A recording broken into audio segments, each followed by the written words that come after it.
Good morning, students. How are you all? I hope you all are fit and fine and staying at home. Students, today in our computer class, first of all, we will see how we can create references to the sheets and the workbooks. So you can see here on workbook named book 1, I have 3 sheets, and on the first sheet there is a employee's profile. There is employee ID, employee name and employee designation, and I have entered here 5 records. Now we will see how we can create references. So suppose I want this data on sheet number 2. So on sheet number 2 I have the same fields.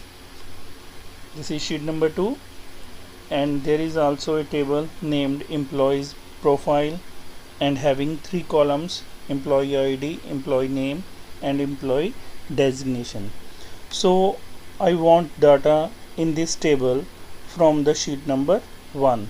So this can be done with the help of references.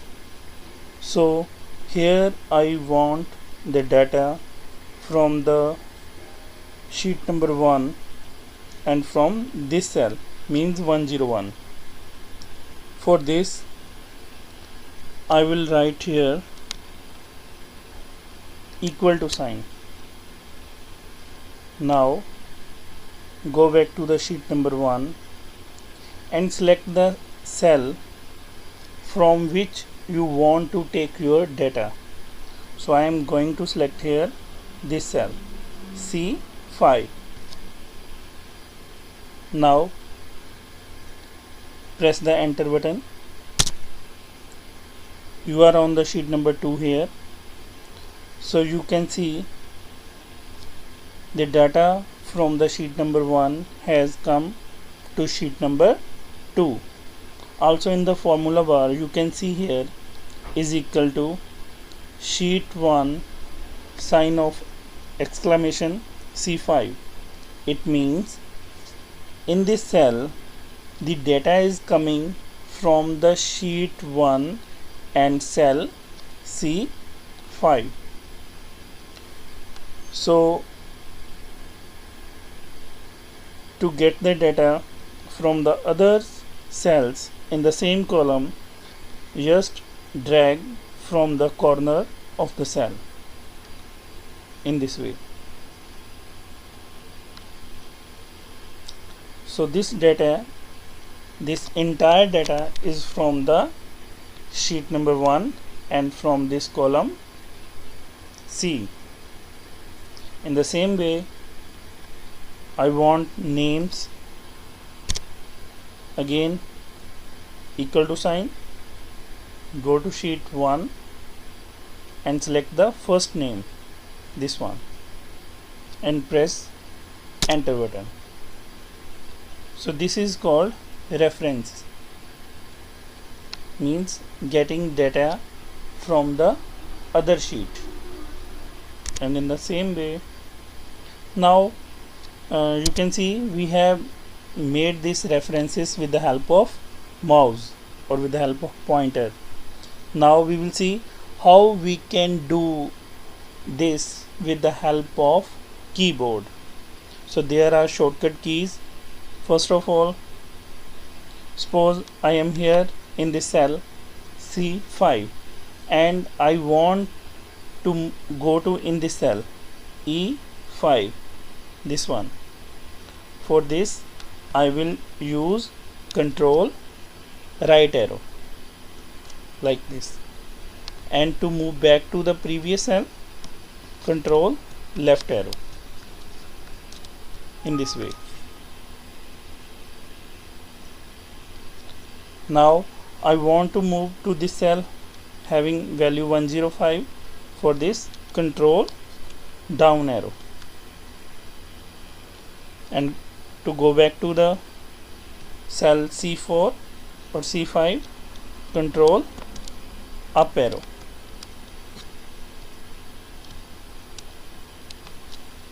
So in this way we can move or navigate within the cells. Now shortcut key to move to the sheet number 2 or sheet number 3. For this we will use control down arrow.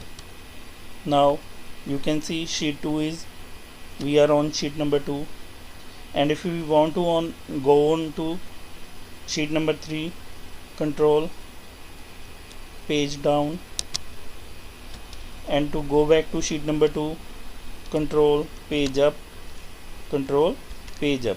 So control page up and page down keys are used to navigate within the sheets. So you can see control up is used to go back to the sheets on the left hand side, and control down is used to go back to the sheets to the right.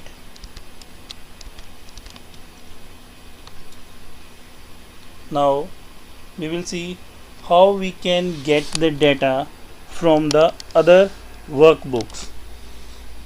So I'm going to delete this data. Suppose I want here employee names from a other workbook. So I have another workbook here, book 2. Open this workbook. This is my workbook 2 and having table this one, name, father name, gender. So I want to use these names at sheet number 2 of the workbook, book 1. So procedure is the same. Write equal to and open workbook 2. From here select this cell and press the enter button. Now this data is coming from the other workbook, means from the workbook named book 2. Now you can see here in the formula bar is equal to book 2 XLSX. So this is the name of the workbook from which we are getting data, book2.xlsx. It is the extension of the Excel file, and from this workbook, and this is the sheet number, sheet 1. We are getting data from the sheet 1 and the cell D6. So you can see here there is dollar signs. Dollar signs means the cells are absolute. We are not using here relative cells. We are not creating here relative references. Now these are absolute references. It means when we will drag from here, we will get the same name because the cell D6 is fixed by these dollar signs. So when I drag here, we will get the same name. So this is the difference between the relative references and the absolute references. In case of relative references, there are not dollar sign and we get the data from the different cells.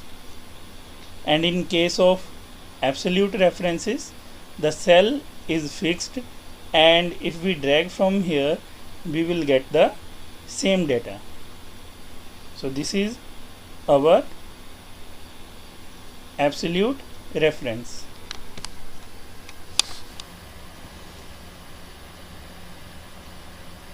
Students, now we will see how we can track the changes made in a workbook by the other users. Other users means sometime our workbook is in a shared mode, means multiple users can work on the same workbook. So we can track the changes made by the other users in the workbook. And to detect this, there is a option. Go to the review tab, and under the changes group there is a option track changes. First of all, we will activate this option. Click here, and there are two options. One is enabled and the other one is disabled. So the option which is enabled, click here, highlight changes. So this window will open, and there is a checkbox, track changes while editing. This also shares your workbook. So when we click here, or when we select this checkbox, and these options become enabled. First one is highlight with changes when. It means which changes you want to see or you want to record. It means all changes. There are other options, since I last saved, since date. When you click here, there is a date. Okay, so let it as it is, because we want to do the practical with the default settings. And from here you can select the users, means which changes has been made by the which users, or which users changes you want to see. You will select the user from here, and here in the where section we can select the range in which we want to detect our changes. So I'm not going to change anything here. We will continue with the default settings. Click here. Okay, this section will now save the workbook. Do you want to continue?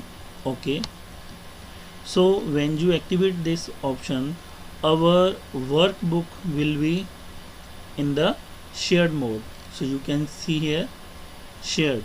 It means multiple users can work on this workbook. So I'm going to make an entry here, 106, name Gaurav, designation I'm going to enter here clerk. Now you can see here there is a blue color triangle in the upper left corner of the cell. So it means the track option is enabled. It is working here. Now to see the changes, now this option is enabled, accept and reject changes. Now I have made these changes in my own workbook. There may be the changes made by the other users, so you can accept or reject the changes made by the other users. So click here. Okay, now let it be as it is. Click on the OK. So this dialog box is showing us the changes made by the user. So change one of the three made to this document. So I have entered here three entries, one for the employee ID, second for the employee name, and third for the employee designation. So it is up to me whether to accept or reject these changes. So this is showing us the first change. It is made by the user, this one. This is the date on which the changes has been made along with the time, and now it is showing the cell in which the change has been made, C10. So you can see here C10 because I have made the entry here. So it is showing the cell. And what changes has been made from blank to 106. Earlier it was a blank cell. Now it has a value 106. So I'm going to accept this. Now it is showing the second change. Change 2 of 3. Total are 3 changes, and now it is showing the second one. The second one is in D10 from blank to Gaurav. Now I am going to reject this one. So you can see here the name has been removed from this cell. And the next one is this one from in the cell E10 from blank to clerk. I'm going to accept this. So in this way you can detect the changes made by the other users, and you can accept or reject the changes according to your choice. Students, this was all about the track changes and references. Thank you very much. Have a nice day.